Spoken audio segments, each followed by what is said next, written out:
The sound of sterling silver against fine china echoed through our family's dining room as my father set down his fork with calculated precision. That sound always preceded a lecture. I'd learned to recognize it years ago. "Daniel," he began, using my full name rather than Dan, another warning sign, "your mother and I have been patient. But it's time to have a serious discussion about your hobby."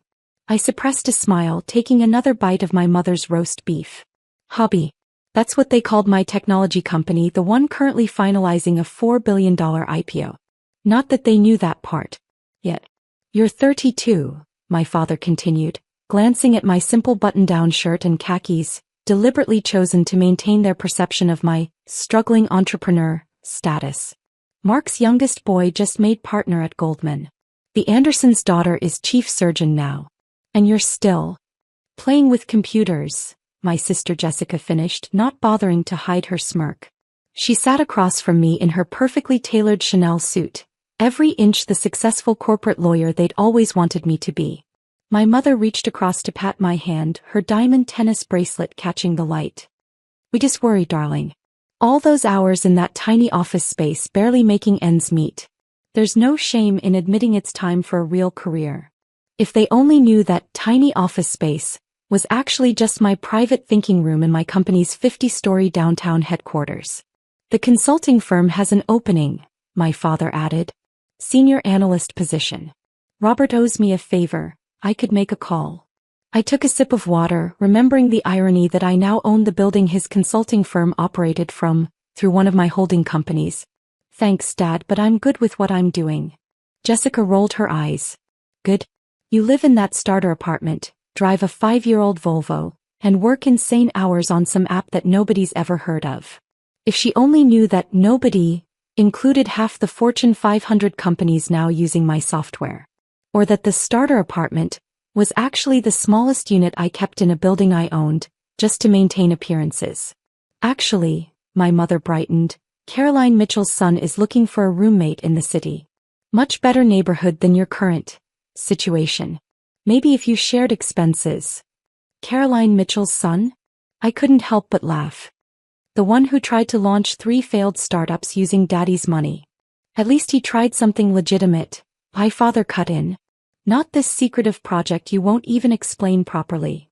"I've explained it," I said calmly. "We develop enterprise software solutions for—" "Stop," Jessica held up her hand. "Nobody wants to hear the tech babble. The point is, you're wasting your Stanford degree on some pipe dream." My mother's iPad chimed softly, her evening news alerts. She reached for it absently, probably checking the society pages she obsessed over. "You had such promise," my father continued. "Top of your class, offers from every major tech firm. Instead you chose to hole up in that office working on this." He waved his hand dismissively. "Startup fantasy." My watch showed 7 p.m. exactly. Right on schedule. "Speaking of which," Jessica leaned forward, "how are you affording rent these days? Those savings must be running pretty low. If you need a loan." "Oh my God." My mother's shriek cut through the dining room. Her iPad clattered against her water glass, screen facing up. There, in crisp high definition, was my face. Above it, the Forbes logo. Below, the headline, "Tech's newest billionaire. How Daniel Carter built a $4 billion empire in secret." The silence that followed was absolutely perfect. Jessica's fork slipped from her fingers, clattering against fine china. My father's face went from confident lecture to stunned disbelief in seconds. And my mother, she just kept looking between me and the iPad, mouth opening and closing without sound. What is this?" my father finally managed. I pulled out my phone, checking the notifications already flooding in. That would be Forbes' early release of tomorrow's cover story. They're announcing their 40 under 40 list. Looks like I made the cover. "Billionaire," Jessica whispered, grabbing the iPad. "This has to be a mistake. Your little software company, Nova Technologies," I supplied helpfully. "Currently valued at $4.2 billion pre-IPO. Though that number's probably conservative given the latest contracts." My mother's hand flew to her throat. But you live in that tiny apartment." "1 unit in a building I own," I corrected. "Along with about 30 other properties across the city. Amazing what you can acquire when everyone thinks you're struggling. My father stood abruptly, his chair scraping against hardwood. You've been lying to us. No, I said calmly. I've been succeeding. You just never bothered to understand what that looked like. I pulled out my own tablet, bringing up the company overview that would be released to the press tomorrow. Nova Technologies provides enterprise software to 60% of Fortune 500 companies. Our AI division is revolutionizing data processing. That tiny office you mock? It's actually a 100,000 square foot campus downtown. The building with the blue glass tower? Jessica's voice cracked. That's mine, I nodded. Along with the one housing your law firm, actually. Bought it last year through a holding company. Surprise. My mother was still staring at the Forbes article, scrolling frantically. Fourth youngest self-made billionaire. Revolutionary software design. Pioneering artificial intelligence. Daniel, why didn't you tell us? I leaned back, studying their shocked faces. Would you have believed me? Or would you have tried to control it, shape it, turn it into your version of success? My phone buzzed, messages already pouring in from relatives who'd seen the Forbes piece. Distant cousins suddenly remembering our close connection. Aunts and uncles who'd mocked my career choice now eager to reconnect. All this time, my father said slowly, while we lectured you about real jobs. I was building something bigger than you could imagine, I finished. But you were too busy pushing consulting careers and law firms to notice. Jessica was on her phone now, probably Googling me frantically. There's more, she whispered. Business Insider, Wall Street Journal. They're all running stories. Tech's hidden giant. The billionaire next door. Dan, how did we not know? I stood, straightening my deliberately modest clothes. Because you saw what you wanted to see. The struggling younger sibling. The son who wouldn't follow the conventional path. The startup that couldn't possibly succeed. My phone buzzed again, this time a message from my actual office. The IPO paperwork was ready for final review. If you'll excuse me, I gathered my things. I have an early morning tomorrow. Going public tends to involve a lot of meetings. Going public? My father seemed to be having trouble processing each new revelation. NYSE opening bell, I confirmed. You can watch it on CNBC. Though. I smiled slightly, you might want to update your stock portfolio first. Nova Technologies will be trading under NVT. As I walked toward the door, my mother finally found her voice. Wait. Next Sunday's dinner. Will you? Can't make it, I called back. Board meeting in Tokyo. But feel free to discuss my career choices without me. You've had plenty of practice. I paused at the threshold, turning back one last time. Oh, and Dad? About that consulting firm you wanted me to join? They might be looking for a new building soon. I'm raising their rent next quarter. The sound of my mother dropping her wine glass followed me out. Sometimes success doesn't need to announce itself. Sometimes it just needs to wait for the perfect moment to be revealed. And thanks to Forbes' impeccable timing, my moment had finally arrived. The morning after Forbes shattered my family's illusions, I sat in my actual office, the entire top floor of the Nova Technologies tower. Floor-to-ceiling windows offered a perfect view of the city skyline, including the consulting firm building where my father was probably still trying to process last night's revelations. Your sister's been calling every hour since 6 a.m., my executive assistant Kate announced.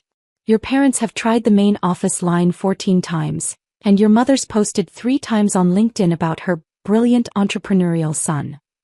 I smiled, scanning the morning's headlines on my digital wall. Nova Technologies, the stealth giant going public. Daniel Carter, tech's secret billionaire. Inside the mind of software's hidden genius.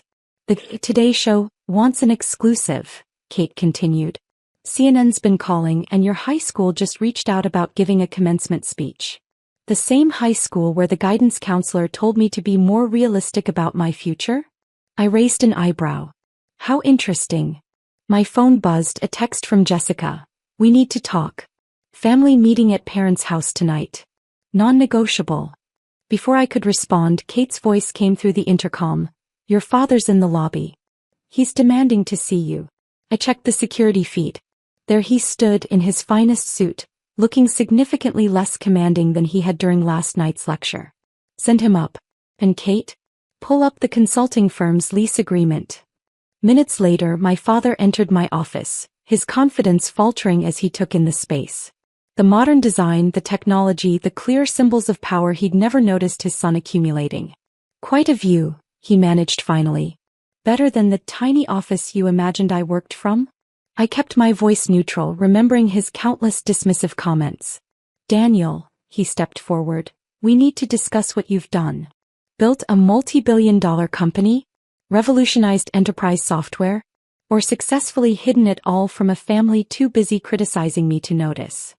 He sank into one of my visitor chairs, Italian leather worth more than his monthly salary. Why the deception? We're your family. Are we? I turned to face him fully. Because family usually supports each other. Instead, you and Mom spent years pushing me toward paths I never wanted. Jessica mocked every decision I made. You all treated my work like some phase I needed to outgrow. We were worried about you. No, I corrected. You were worried about appearances. About what the country club crowd thought. About maintaining your image of success. I pulled up the consulting firm's lease on my screen. Speaking of success, let's discuss your office building.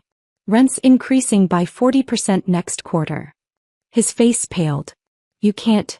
The firm can't afford that. Should have read the lease terms more carefully, I replied. Or better yet, should have paid attention when your son was building an empire right under your nose. My phone buzzed, another message from Jessica. Dad's gone to talk sense into you. Don't do anything rash. Too late, I murmured, then addressed my father. The IPO bell rings in 2 hours. I have meetings to prepare for. Kate will show you out. Daniel, please. He stood, straightening his shoulders like he used to when laying down the law during my childhood. We're trying to understand. No, you're trying to regain control, I cut in. But that power dynamic ended the moment Forbes hit publish. I'm not the son who needs your career advice anymore. I'm the CEO taking his company public at a $4 billion valuation. Kate appeared at the door. Your executive team is ready for the pre-IPO briefing, Mr. Carter. Thank you, Kate. I turned back to my father. Give Mom my best. Dad? About that analyst position you offered? I just acquired the consulting firm that was hiring. Another subsidiary you never noticed I owned. As security escorted him out, my phone lit up with a message from my mother. Darling, I've invited the Mitchells for dinner tonight. Their son would love to discuss potential collaborations. I laughed, typing back, can't make it. Too busy being successful without the family connections you never thought I needed. Because this was just the beginning. The IPO would cement my public success. The real estate holdings would reshape downtown. And my family? They were about to learn that sometimes the child they tried to control had been controlling everything all along. The New York Stock Exchange's trading floor hummed with anticipation. Reporters jostled for position. Cameras trained on the opening bell platform where I stood in a perfectly tailored Tom Ford suit, no more playing down my success. 5 minutes to bell, Kate murmured beside me. Your family just arrived. I glanced toward the visitors' gallery. There they were, my parents, Jessica, even Caroline Mitchell and her startup expert son, all dressed like they'd planned to be here all along. Mother was already networking, probably telling everyone how she'd always believed in my vision. My phone buzzed with a text from Jessica. We need to talk after this. Family dinner tonight. Non-negotiable. I smiled, typing back. Actually, it is negotiable. Board meeting in an hour. Acquiring another company. Maybe one you've heard of. The trading floor screens lit up with Nova Technologies stats. Expected opening price. $175. Projected market cap. $4.8 billion. Pre-market trading already indicated we'd blow past those estimates. Mr. Carter, a CNBC reporter approached, microphone ready. Your family must be so proud. Did they always support your entrepreneurial dreams? I caught my father's flinch in the gallery. Actually, I replied, loud enough to carry, I built this company while they told me to get a real job. Sometimes the best motivation comes from proving people wrong. Mother's perfectly maintained smile cracked slightly. Jessica's phone nearly slipped from her manicured fingers. 30 seconds, Kate announced. I stepped to the bell platform, remembering all the Sunday dinners where they'd lectured me about wasting my potential. All the family events where they'd introduced me as their still finding himself son. All the times Jessica had mocked my little computer project. 10 seconds. The screens began the countdown. In the gallery, Caroline Mitchell's son, the one my mother had suggested as a roommate to save money, was frantically Googling my company on his phone. The bell rang. Nova Technologies, NVT, opened at $225, jumped to $280 within minutes. The trading floor erupted. Somewhere in the gallery, my mother was probably calculating how to work this into her country club conversations. Mr. Carter. Reporters swarmed. How does it feel to become one of the youngest tech billionaires? Your net worth just crossed $5 billion. Any plans to slow down? Will you be moving from your modest apartment now? I smiled, adjusting my custom Patek Philippe watch, the one I'd worn under cheap shirt sleeves for years. Actually, that apartment was just for show. Like most successful people, I learned the value of letting others underestimate you. Kate appeared at my elbow. Board meeting in 20. And your mother's trying to arrange a family celebration dinner at Le Cirque. Tell her I'm busy, I replied. But she might want to check who owns Le Cirque now. Acquired it last month through a subsidiary. The trading screens showed NVT hitting $300. My phone buzzed constantly, distant relatives, old classmates, former critics all trying to connect. A message from Jessica caught my eye. The law firm's managing partner just called an emergency meeting. Something about building ownership. I smirked, remembering the acquisition papers I'd signed yesterday. Better hurry to that meeting, sis. Your firm's about to learn who their new landlord is. As security cleared a path through the reporters, I caught sight of my father on his phone, probably calling his consulting firm about their lease. He'd soon discover they had new ownership too. Your parents are trying to reach the executive suite, Kate reported. Of course they are. I straightened my tie. Time to show them what their struggling son actually built. The Nova Technologies executive floor occupied the top 3 levels of our headquarters. Floor-to-ceiling windows, state-of-the-art everything, and a view that dominated the city. My family stood in the reception area trying to look like they belonged. Beautiful office. Mother attempted her society smile. Though perhaps a bit excessive? Like your attempts to control my life? I replied pleasantly. Or Jessica's weekly mockery of my career choices? Now Daniel, father stepped forward, we should discuss this as a family. Family. I laughed softly. We're only family now because Forbes made me a billionaire. Funny how that works. I walked to my window wall, looking down at the city I'd quietly reshaped while they thought I was failing. The consulting firm you wanted me to join? I own it now. Jessica's law firm building? Even that startup incubator space Caroline's son keeps failing in, I acquired it last week. But why? Mother whispered. Because you taught me an important lesson. I turned back to face them. Success isn't about following others' paths. It's about building your own, even if you have to do it in secret while your family undermines you. Jessica stepped forward, her legal training kicking in. The firm's lease is being terminated, I finished. Consider it severance for all those times you called my company a hobby. You can't just. Father started. Actually, I can. And I am. I pressed a button, and my digital wall displayed Nova Technologies' full portfolio. While you were pitying my struggling startup, I was building this. Every property, every acquisition, every success you were too busy judging me to notice. The stock ticker caught everyone's eye, NVT passing $350. Now, I checked my watch. I have a board meeting. We're discussing which companies to acquire next. Kate will show you out. Wait, Mother reached for my arm. The Mitchells are hosting a celebration dinner tonight. Everyone will be there. Everyone who mocked me? I raised an eyebrow. Everyone who dismissed my dreams. No thanks. I have a private jet waiting. Tokyo office needs attention. Private jet? Jessica whispered. 1 of 4, I confirmed. Though you probably missed that detail while telling everyone about your struggling brother who needed a roommate. As security arrived to escort them out, Father turned back. Son, please. We can fix this. No need, I smiled. I already fixed it. Built a billion-dollar company, reshaped the city's skyline, and proved every doubt wrong. But hey, at least now you have something impressive to share at country club dinners. After they left, Kate brought in the afternoon reports. Stock stabilized at $365. You're trending on Twitter. And your mother's already updated her Instagram bio to mention her tech pioneer son. I laughed, remembering all the times she'd avoided mentioning my career at social events. Let her. Success is the best revenge, especially when it comes with a corner office they never thought you'd have. My phone buzzed one last time, a message from Jessica. Family dinner next Sunday. Please. We need to make this right. I typed back, can't make it. Too busy running the empire you said I'd never build. But feel free to discuss my success without me, you've had plenty of practice discussing my failures. Looking out over my city, watching the sun set behind buildings I owned, I smiled. Sometimes the best revenge isn't proving people wrong. It's succeeding so spectacularly that they have to live with knowing how wrong they were. And I was just getting started.